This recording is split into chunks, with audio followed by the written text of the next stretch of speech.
Isn't that just a wonderful piece of music? Born under a bad sign. Having a chat to Rupert Guenther. By the way, playing at the Duke of George in East Fremantle, Thursday the 14th of March. I've just done my numbers. It is a week on Thursday.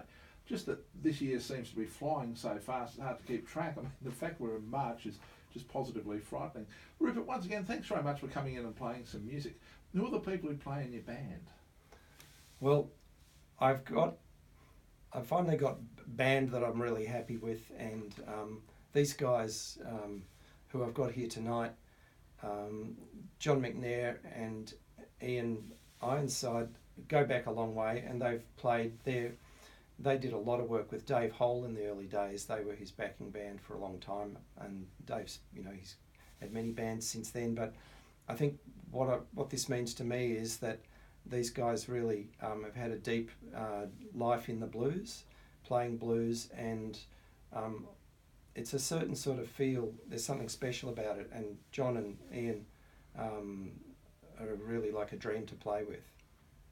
So it took you a while to get together a group of people that you were happy to play with. Yeah, it always does. It's a matter of trying things out. It's got to be chemistry. It's got to be people have the feeling for that sort of music, and have experience. A lot of experience really shows. Yeah, and that makes a difference. And I guess also you have to feel comfortable, don't you? Because sometimes, and they refer to it, I know, in yachting circles as a scratch crew. And if you have a scratch crew, that could mean that each individual person could be quite confident at what they do, but they're not used to working together.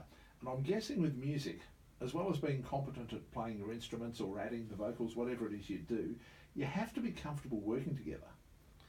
That's very true, and we do sometimes end up in scratch crew situations where we've got, we're backed by people who we haven't played with before.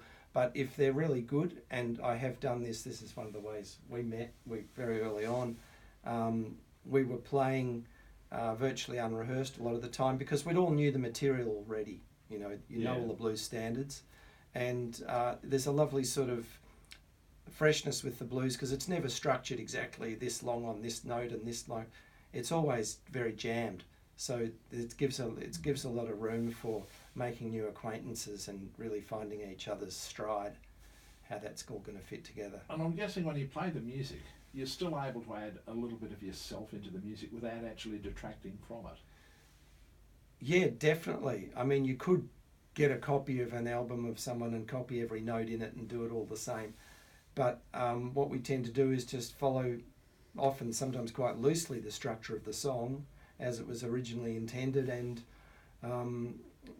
put our own stamp on it just because we do it our own way. I think it's a bit like you can see clothes on a mannequin in a shop, and then you put them on yourself, and you've got all funny shapes, and it all just works in a different way. Yeah, and sometimes you look at somebody like me and say, gee, you're out of shape. No, round is a shape, and it just depends on how you interpret it. And I guess music is the same, isn't it? Because no matter what happens, when different bands play the same song, they always put their interpretation on it.